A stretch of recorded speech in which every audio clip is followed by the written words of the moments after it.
On December 25, 1991, Mikhail Gorbachev walked into a room, signed a piece of paper, and the Soviet Union ceased to exist.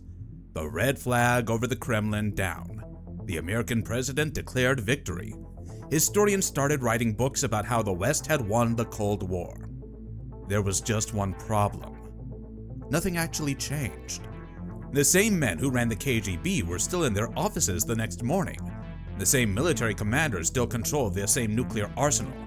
The same political elite, the people who had spent decades crushing dissent, rigging elections, and running a surveillance state, didn't go to prison. They didn't flee the country. They didn't even lose their jobs.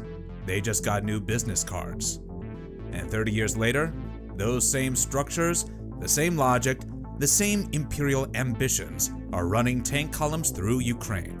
To understand why the Soviet Union never really ended, you have to understand what it actually was. Most people think of the USSR as a country, a big communist country that lost the Cold War and broke apart. That's the version you get in textbooks. But the Soviet Union wasn't really a country in the normal sense. It was a system, a specific way of organizing power where the state controlled everything, where a small elite made all the decisions, where the security services sat at the center of political life, and where the logic of empire was baked into the DNA of the whole operation. By the late 1980s, the Soviet economy was in freefall. Oil prices had crashed. The war in Afghanistan had bled the military dry and destroyed public morale. Gorbachev's reforms had opened a crack in the system, and instead of saving it, they let the pressure out in ways nobody could control. Nationalist movements exploded across the republics.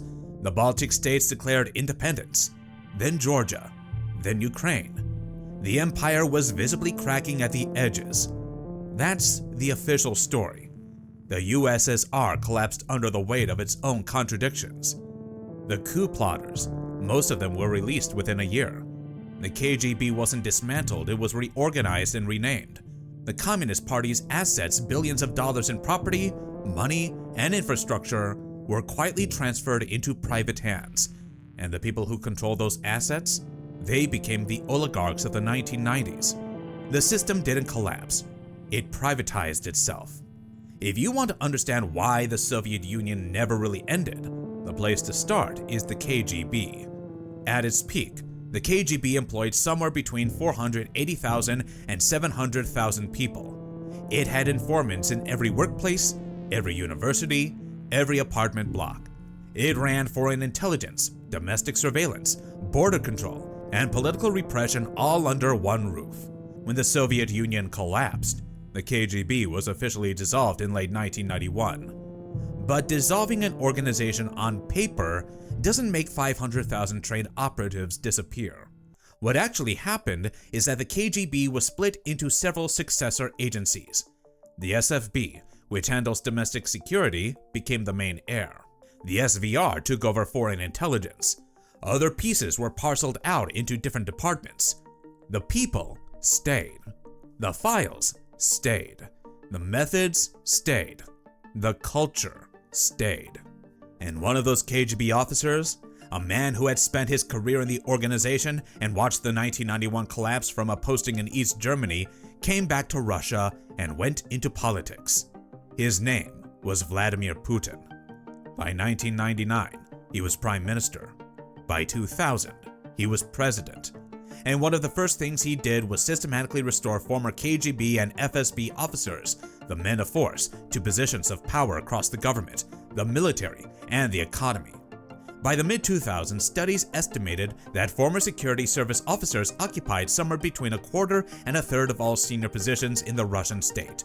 Not just in the security ministries, in the energy sectors, in regional government, in state-owned companies. The KGB didn't collapse. It took over. Now, the standard Western narrative about Russia in the 1990s goes something like this. After communism fell, Russia tried to build a free market economy. It went badly. Corrupt oligarchs grabbed everything. And then Putin came along and either cleaned it up or made it worse, depending on who you ask. Here's how it worked. In the early 1990s, Russia went through a process called voucher privatization. Every Russian citizen received a voucher they could use to buy shares in formerly state-owned companies. In theory, this would create a broad-based ownership class. In practice, most ordinary Russians had no idea what their vouchers were worth, no access to financial information, and no ability to hold onto them through a period of hyperinflation and economic chaos. The people who did have that information, that access, and those connections were the people who had run the Soviet economy. Party officials, enterprise directors, ministry insiders. They hoovered up all the vouchers for pennies and ended up owning the oil companies, the metals companies, the banks. The wealth didn't transfer from the Soviet state to the Russian people. It transferred from the Soviet state to the Soviet elite, now wearing a different hat. There's one more piece to this. The Soviet Union wasn't just a domestic system. It was an empire. And empires don't stop thinking like empires just because they lose a war or sign a piece of paper. Look at how Russia has behaved since 1991. In 1994, Russia invaded Chechnya, a republic that had declared independence and fought a brutal war to bring it back under control. They failed, withdrew, and then invaded again in 1999 under Putin and ground the republic into submission over the years of fighting. In 2008, Russia invaded Georgia, recognizing two breakaway regions, South Ossetia and Abkhazia, as independent states. Those regions remain under effective Russian military control today. In 2014, Russia annexed Crimea, the first forcible annexation of territory in Europe since World War II. And in 2022, Russia launched a full-scale invasion of Ukraine, explicitly framing it in terms of restoring the historical unity of the Russian world. Notice the thread running through all of this. Russia doesn't recognize the sovereignty of the former Soviet republics as real. In the Kremlin's framing, Ukraine isn't a fully legitimate independent state. It is a temporary aberration, a piece of the Russian world that got lost and needs to be recovered. That is not the foreign policy of a country that has genuinely moved past its Soviet identity. That is the foreign policy of an empire that believes the 1991 borders were a mistake and is working, decade by decade, to undo them. The West celebrated in 1991 because it believed what it wanted to believe, that the collapse of the Soviet Union meant the end of the Soviet threat. This wasn't just naive, it was strategically catastrophic. Because the window in the early 90s was the moment to push for real transformation, real accountability for Soviet crimes, real dismantling of the security apparatus, real institutional reform.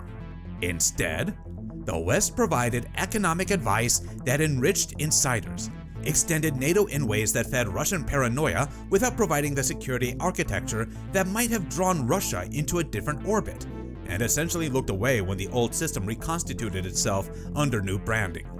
So, did the Soviet Union collapse? In a narrow legal sense? Yes. The flag came down. The country ceased to exist. On paper. 15 new states appeared on the map.